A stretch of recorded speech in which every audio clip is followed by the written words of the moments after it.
So happy to catch up with my next guest. He's a former DJ turned top journalist for MMA Fighting. You know him from all of the shows over at MMA Fighting, Between the Links, Heck of a Morning, and he's the co-host of On to the Next One. Of course, I'm talking about my good friend Mike Heck here on the relaunch version of the MMA Industry Podcast. Mike, how are you? I'm doing well. It's been, Jesus, like 7 years since we've done one of these. Oh my God, you're making me feel my super world old. was my world was so. I remember I was doing it in the radio studio. I think I was with Fanside at the time, and it was probably like 2 weeks after I decided not to quit the industry altogether. So what a road it has been since then. Yeah, it certainly has. And you know, I really wanted to get you on here because, you know, we had Marcel on a couple episodes ago. Just to get people an understanding of what it is you do in the industry and everything else. And the first question I've been starting off with on this new relaunch version of the show is, how do you describe what it is you do to someone who doesn't watch MMA? Because I'm sure you're at, you know, your kid's school, you got people, you know, asking what you're doing. How does that conversation go? What would you tell people?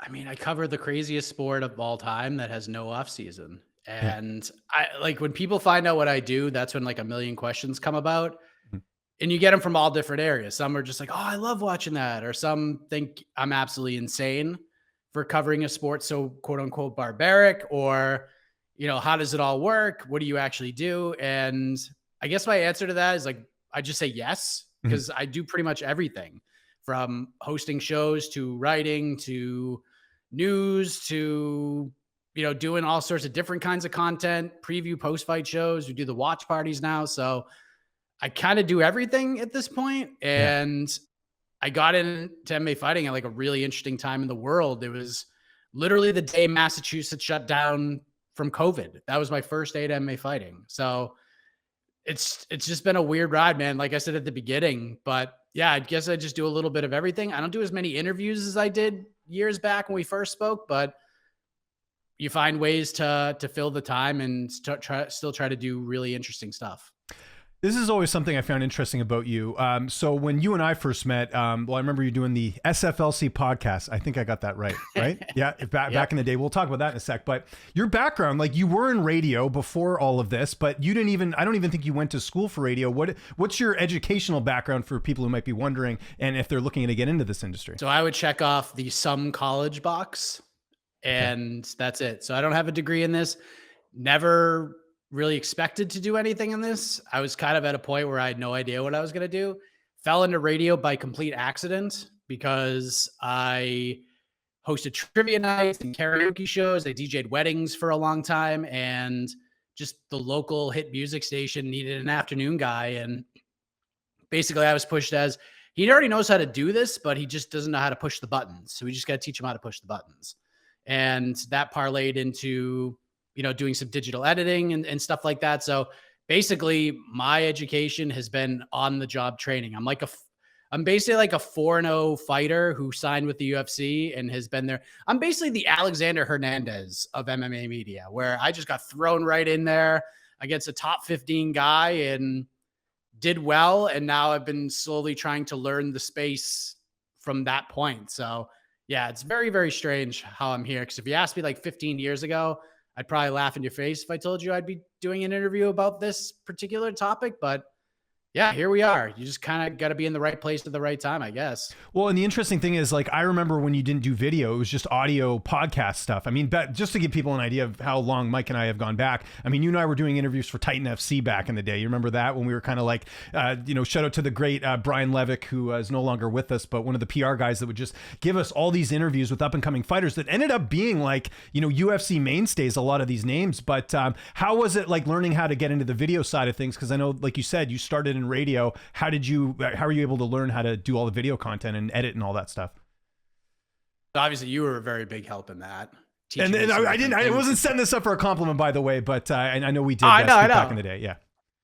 I think you also had put out one of the tutorial videos before I really started to get into it. Yeah. So, I mean, I had kind of taught myself a little bit because I needed to for the radio station, because they were growing social media and wanted to do different things. And then when we decided to relocate to Cape Cod in Massachusetts, I hated the job that I took before my family decided not to move down, and I ended up moving back to the Berkshires, Western Mass, for those who have no idea what I'm talking about. And I just hated that job. So I did MMA interviews as much as I could. So if there was a lunch break to be had, I would just go to where I was staying and I would do an interview between like 12 and 1:30 whenever I could. And I knew at that point, this is probably 2019, I had to learn how to do video. Had to learn how to do it. I was terrible at it. And I basically just had to fail upwards till I figured out exactly how to do it. And then once my wife gave me the blessing I to basically try this full time, do freelance, and I said if I don't land a job in a year, I'll be done forever. I mean, those are the times like you and I have talked about this, doing like 18 interviews in a day, just like Yeah. an hour for 9 hours. Like I had a lot of days like that. So I had to learn how to edit video the right way. You sent me some templates that really helped me out a lot that I could redesign and mold into kind of my own thing. But yeah, you were definitely very helpful with that. And you kind of just had to teach yourself how to do it to get as good as you could. Yeah. And I got to tell this story too, because it does kind of tie into how you and I know each other. So we had known each other for years. I'd done your podcast. You'd come on mine. This was like in the early days. And we had actually never met until the Boston card, UFC Boston. And funny story, this company I used to work for, I don't need to mention who they are, would not cover one of the extra nights for me to stay for the week covering UFC Boston. And it was sort of like I had to pitch it to them. And I'm like, well, what am I going to do? Like I'll have to pay out of pocket because I wanted to cover the card. It was actually a really good event. That was Dominic Reyes and Chris Weidman was that card. And I'd never been to Boston. I'm like, I got to do this. So I hit you up and we stayed at your parents' place the one night. We actually met up with Nolan King, who works with MMA Junkie now. I don't think Nolan was with Junkie at the time, or maybe he was. I can't remember. But either way, I remember we went out that night. We went to like some bar in Boston. Then we went to another bar after. You and I played NHL 94 with your brother on Sega Genesis. I remember all this. But shout out to you. So I feel like in some ways you repaid the favor of me helping you out with video editing by me staying overnight. And then we went to some greasy breakfast place the next day too. You remember all this? Oh man, the breakfast place in Tewksbury was so good. I don't remember the name. Yeah. I talked to my little brother about this like around Christmas time. Like, I don't remember the breakfast place. And he named it like right off the bat. It was so good and it was so needed after that. Yeah. It really was. But yeah, it was a good time. That was a good time. I think Nolan had just started with Junkie because I think John was out there. I actually think Simon Samana was out there too. Mm-hmm. Like he flew to Boston to help cover that event so they could all like meet and get together.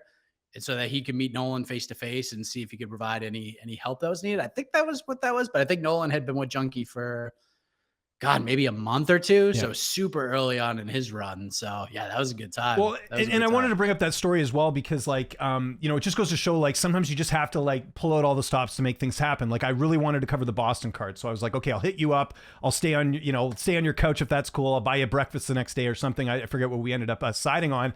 And then if you remember after that, because I'm trying to remember the timing, we did the New York card, the BMF title, the original BMF title, Nate Diaz, Masvidal. And I know you and Drake Riggs stayed in my hotel room because like it just made more sense. I think Drake had a place like too far away from the arena at night or something. And then I can't remember why you stayed with me too, but I think like because you were driving in or something. Do you remember this? But the reason I bring up the story is like these are the things we did to like try and cover an event. Like it's not all like everyone thinks like everything's like super pampered and everything's good. And I know now you're at a point when you go to events, everything's paid for, but these are the things, these are the type of sacrifices we would make back in the day just to cover events, right? I think that's an important thing to emphasize here. I remember leaving my house that morning at like 4 a.m. to drive out there because I wanted to get there before the weigh-ins. And I got there like just maybe like 20 minutes for the official weigh-in started. And that was like a crazy day because that was the one where Kelvin Gastelum looked like he was going to miss weight. Yeah. But he maybe had some fingers or thumbs on the towels that he got away with and ended up making it. And for some reason, I shot it on my cell phone and it went on Twitter and I didn't even realize it when I shot it. I was just like, yeah, Kelvin Gastelum makes weight. And everybody picked it up and started retweeting. And they're like, look at his fingers, look at his thumbs. And I jumped on Twitter like a half hour later and I had no idea why I had a billion notifications because of that. And I totally missed it. So that was a crazy day just for that. That day also was when Darren Till was like a late arrival to fight week. He had travel issues. So after official weigh-ins, I think it was, Darren Till did a scrum on the stage and someone, I was filming the Darren Till scrum, and one of the security guards like knocked my tripod over and snapped one of the legs in half. Oh, I don't Didn't remember that. apologize. That's Didn't do anything. crazy. I was so friggin' mad, and I just looked at the guy, and luckily like Till was in the middle of his scrum, so I couldn't say anything. I was so angry about that, but luckily my now colleague EKC Leiden had an extra tripod, so helped me out on fight night for 244. That whole like day was crazy. Yeah, that night out was fun. Drake thought he lost his debit card. He walked around Times Square for an hour and a half trying to find his debit card that he had in his friggin' pocket the whole time. Yeah. That was insane. But yeah, I think I slept on just a chair in your room. Yeah. You're just like, yeah, just crash here. Yeah. I think we had 5 guys after we had a night out. And no. Okay. So I can't remember. No, I remember this too. One of the places. Yeah. I think we did have 5 guys because I think McDonald's or something was closed that we were like, how is this closed at this time of night? I remember that too. I mean, these are details that most people probably don't care about, but the point is like, these are the type of fun things you have. The other thing I remember from that trip quickly, that may pique people's interest. And this just goes to show how much he loves women's MMA. We're at a karaoke bar. Do you remember this? And Drake's watching Invicta on his phone. Yes, I do. Yeah, that was a good time too. It was a very good time. That was also when Trump went to the event, and it took us like 2.5 hours to get into that event, like because they had all the security, they blocked off the roads. It was a whole process of getting into the actual arena at Madison Square Garden. You remember that too? So every cop in New York was across the street, like getting debriefed, and then the dogs that were sniffing all the bags, they're basically like, do not even like go within 5 feet of this dog. He'll rip you to shreds. And I was like, okay, crazy weekend. One other thing I wanted to talk about too, that just kind of gives a glimpse into things like you getting hired at MMA Fighting. I remember was a process. It took you a while because for people who don't know, like jobs at Fighting Junkie, I mean, all the big outlets, like they don't come around very often. Like there was a wave of when a bunch of people at Junkie got hired at once. I remember Farah, Nolan, someone else got hired. Can't remember who. Danny. No, Danny was well after because I think Danny was still at Farah and Nolan got hired way before. Danny was like after. Danny was 2019 because Morocco came over from MMA Fighting to, or from MMA Junkie to MMA Fighting. I think after Danny did. It was almost like they did a swap. But anyways, but kind of what I'm getting at is that like you didn't know if it was going to happen or not. Take me through that time where you're like, it seemed like they were interested, but you didn't know for sure if it was going to happen, and you were kind of at that point too where you were working full time, but you're like, I don't know if it's going to like work out because you were kind of doing what I do now, which is you had a bunch of different outlets that you were working for. But take me through that time where like you're waiting to see if you get hired and you're like, you don't know if it's going to happen. Yeah. So I had preliminary talks with MMA Fighting probably in June of 2019. I think that was the first actual conversation I had. And this was after multiple emails of me bothering the higher ups for a while. I'd be like, here's what I did this month. It was like once a month. I'd be like, here are my highlights from this month. Here's what I did. Here's the stories I broke. Here's all of this. And then finally, like one day I got a response back and set up a phone call. And I took my lunch break at the job I hated to drive around the Cape to do this job interview. And, we would touch base like every month or so. And then 244 that week, I found out that Danny was leaving and going to Junkie. So at this point, like Luke was gone, Ariel was gone, Shaheen was gone, Ramundi was gone. And now Danny was leaving too. So it was just all of this. I kind of felt like the timing was as good as it was going to be. Like if it was ever going to happen, it was going to happen now because I had the backing of Jose for sure because of the work we did with him at Fansided.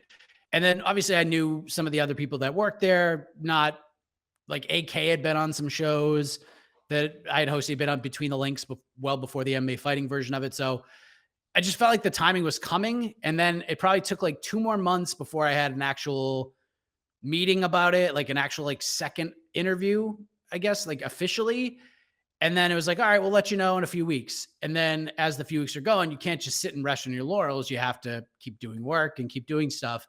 And at the time where I was trying to figure out what the hell was going on, the freelance stuff I was doing from an interview perspective, I had like multiple sponsors reach out, like offering really good money to try to just sponsor the content that I was putting out on YouTube, even like trying to sponsor between, like all sorts of things were coming my way to the point where I would have made more money if I just did that, not than MMA Fighting, but than I was making doing full-time radio. Right. So my wife was pumped. So either way, I was like in a position where I was going to continue to cover the sport. And I remember, I think Steve Morocco was the one who gave me the news, because I just gotten these offers, and I was like, okay, so I'm in a fine place either way. But, obviously there's a big part of you that wants to work for MMA Fighting. So I shot Steven an email and I was like, hey, I just want to let you know, like, I'm not trying to be a pest, but if I'm not getting it, can you tell me, just so I could like let these people know? Cause I got some other offers that have come in and they're pretty good, but I need to let them know. And then he responded with, oh, you didn't get the offer yet? I'm like, what offer do you mean? He goes, oops, guess I broke some news. You'll Oh, have there an you go. offer coming soon. And then like an hour later, I got it. So Yeah. yeah, it took a while, lots of ups and downs, lots of wondering and waiting. And then finally it happened. And then I think 3 weeks later I started. It's amazing. But a shout out to Steven Morocco, a guy that I don't think gets enough credit in our industry. Just very talented, just a nice guy. Every time I see him at events, I've seen him at a couple Bellators, just because he lives in Oregon. I went to the Bellator card with Jason Jackson in Lima. I think it was that one, the one in Tacoma. Saw him. I think that was the last time I saw him. But super super nice guy. I can't say enough good things about Steven. What have been some of the biggest challenges? You are a dad, you're a family guy. I know this is a very demanding schedule, especially when, you work for a company like MMA Fighting, where there's a lot of things happening, like, news happening. And I know you guys are doing like the reaction stuff and all that. Take me through some of the challenges that you've had over the last couple of years covering the sport at MMA Fighting. I mean, I guess it's probably just the same as most people have. Just a million events. Like date nights aren't really there for the wife and I. Like we try as much as possible. If we're gonna go on a date, it's gonna be like a Wednesday night or like a Wednesday evening for like a early dinner or something. Because Saturday nights are fight nights for the most part. And if the UFC is off, somebody else is on. Either Ngannou's boxing or Nate Diaz is boxing or something big is happening. So I would say like just that. But luckily I do work for a company that says like, look, if you need to take a break or you need some time off, like just do it. Like we'll figure it out. We got you covered. So I don't think there's like there's challenges just the day to day. Cause you know how it is, James. Like you want to do everything in a day. You want to have, husband, wife time. You want to have father, son time. You want to do the work thing to the best of your ability. You want to get the fitness part of your day out. You want to get out and play a round of golf every once in a while. So it's just a matter of like balancing all of those things. And I guess like with the hectic schedule, one thing I've learned is the early signs of burning out when you need to flip a switch and change some things up so you avoid that. Because when you actually hit that stage, it sucks. It's like the worst feeling in the world. So I've learned obviously how to navigate those waters a little bit better than what I did maybe 3 years ago. And luckily working for MMA Fighting, it's not back in the day, like even in 2019, we were covering 244. Like this is a 24-hour job. Like if you fell asleep and missed something, like you're an asshole. But now it's like, hey, if we get you on 9 to 5, like you're on 9 to 5. We would prefer you be off at 5. Now, if you decide to stay on for a little while longer, like we're not going to tell you not to do that, but we have these schedules for a reason. So I think that's a pretty cool thing too, where it's not 24/7. Like if you're off at 5 and something happens at 7 and you're not on, like it's okay because somebody else is. It's nice. What about how the industry is being covered now? We've got all these YouTube channels making content. People are sort of, leaning more towards that side. And I know fighting's obviously caught up with the times as well. You guys have a lot of shows going on. But then there's all these Instagram accounts. This is something I talked with Marcel about, that are reporting news. And I'm sure you're getting people on your shows being like, what do you think of this fight? And you're like, it's not a thing. Like we just had last week, I think it was, what was it, Adesanya and Chimaev. Like that was supposedly a thing. And then, from someone that, some Instagram account, like you break news a lot. Like how difficult is it seeing a lot of the fake stuff out there? Because that wasn't really that much of a thing when we both sort of got into this industry. It's more of like a thing that's happening now. A lot of people doing it with these bigger Instagram accounts. It's really dumb. It drives me crazy because it's not easy to confirm fights. It's not easy to break news. In fact, like if there's one thing that I dislike doing with my role in any way, shape, or form is breaking news. It's so stressful. It's ridiculous. And it's just chasing stuff down is just not fun. I'd rather spend that time like doing a show or learning how to use social media better, but that's just the nature of the business. And when you have these accounts coming up and just putting out a bunch of BS, like it just makes your job harder because now you have to waste time reaching out to people to see if this is true, only to find out that it isn't. it couldn't possibly be true. And the people you ask make you feel like an idiot for even asking, because it's just such a dumb thing to even report to begin with. So that stuff drives you crazy. But that bears nothing to the fact that these accounts now, that I can't even say anything without prefacing it 500 times. Yeah. Because if I say something that is like, hey, this fight is being discussed. Like if I just put this out there on like one of my shows, like, hey, there's talks about maybe this happening.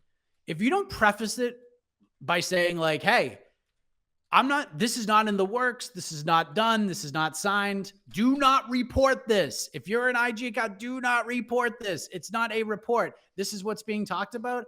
That shit drives you crazy that I have to do that now, because it's caught up and bit me in the ass like a few times, because people ask about certain things and I'll give an update.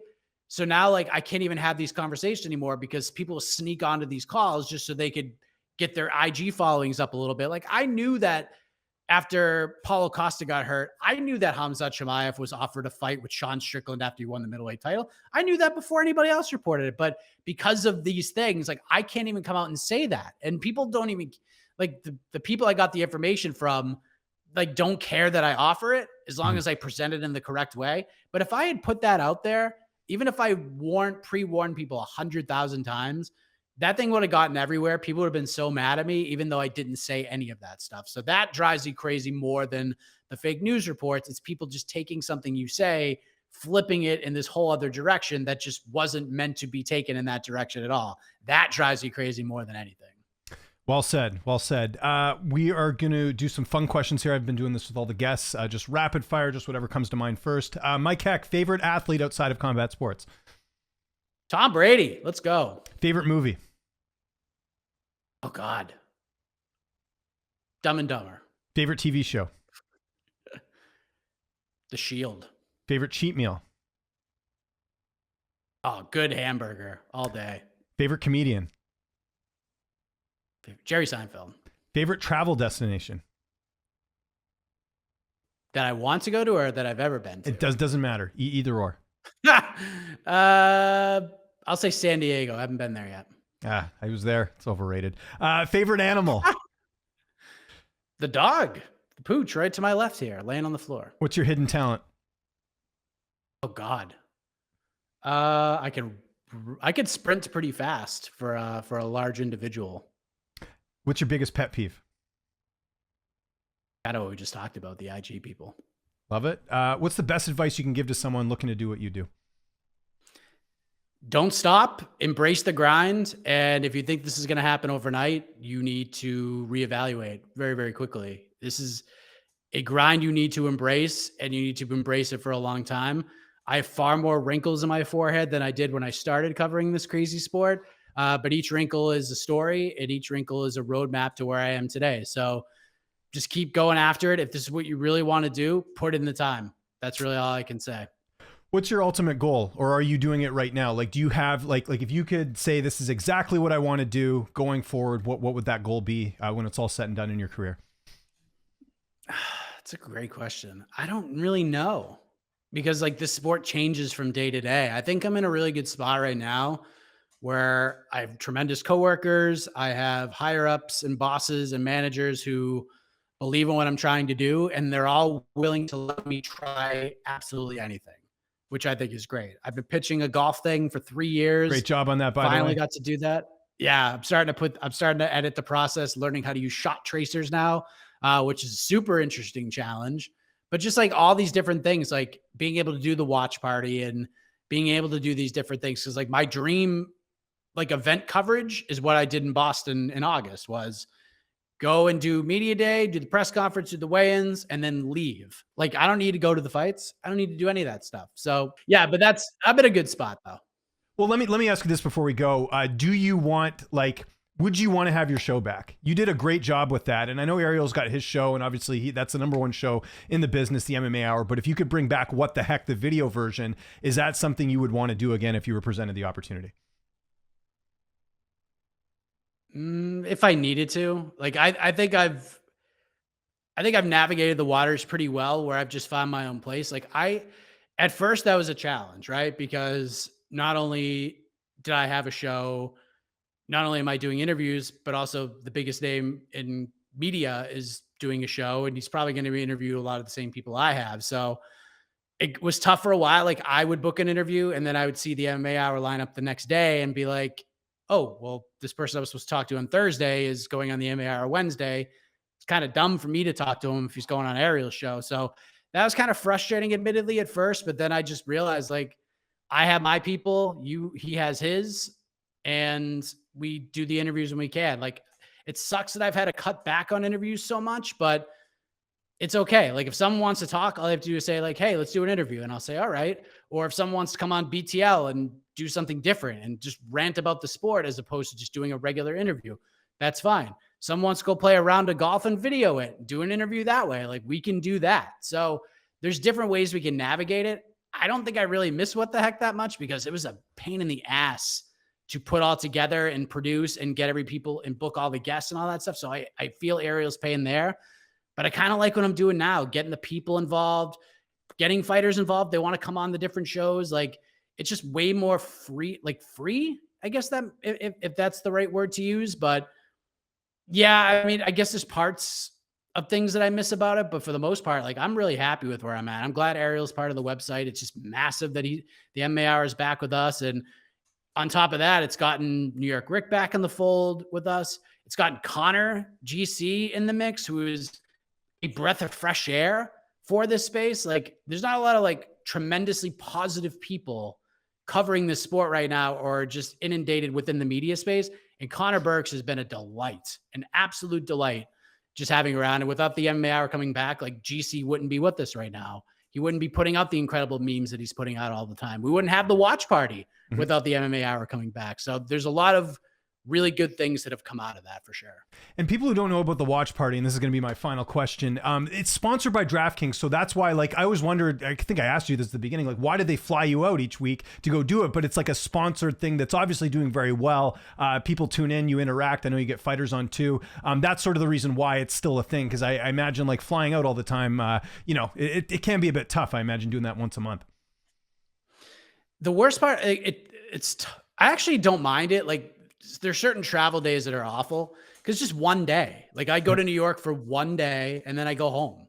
So I wake up at like 4 a.m, take an Uber to the airport, fly to New York, get there, relax for a little while. Then I host the pre-fight show before I walk over to the studio, do the watch party, do the post-fight show. And by the time I actually go to bed that night, it's like 6:30 in the morning. And then I have to wake up 2.5 hours later to do on to the next one. And then after that, I have to go to the airport and fly home. So it gets a little taxing by the time we get to Sunday, but still, I would rather do that and still have a piece of the road and leaving my space here in the garage once a month just to mix up the monotony and spread things out a little bit, to do that for one day and not have to leave my family for an entire week to go cover an event. So it actually like kind of works out in a really good way.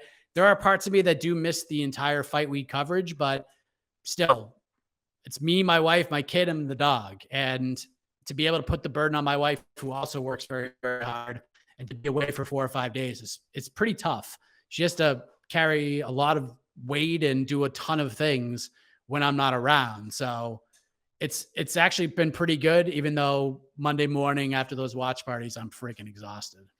Well, not too exhausted to do this show, Mike. Thanks so much for doing this. I really appreciate it. Just let my audience know. I mean, most people follow you already, but just, plug away the social handles and anything you got coming up for MMA fighting, by all means, the floor is yours. Yep. So just follow me at MMA Fighting, Twitter at, I don't even remember anymore, Mike Heck_JR, Instagram, M_HeckJR. Got the Swing Rounds episode, 9 holes of golf with the face of bare knuckle boxing, one Platinum Mike Perry. It is everything you think it is just by hearing all of that, maybe even more. It's a good time.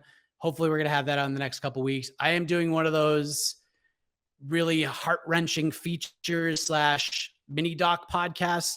By the time this drops, it may have already been released, but it's going to be February 29th is the plan to drop that. And it's a lot. It's a lot. If you're a parent, if you're a fighter of any kind, like this isn't just an MMA story. This is a life story, and it is an emotional roller coaster. There have not been dry eyes through every word written, every time editing the audio on this thing. It's pretty wild, and it's some pretty heartbreaking stuff, but it's a story that needs to be told. And hopefully when it does get told, we can help her out. So that'll be dropping February 29th. And other than that, just find me in MMA Fighting, all the shows. We do a ton of stuff. And James, you're the man. Make sure you follow him too. James has been on BTL many, many, many, many times. And I appreciate you coming on anytime I ask you.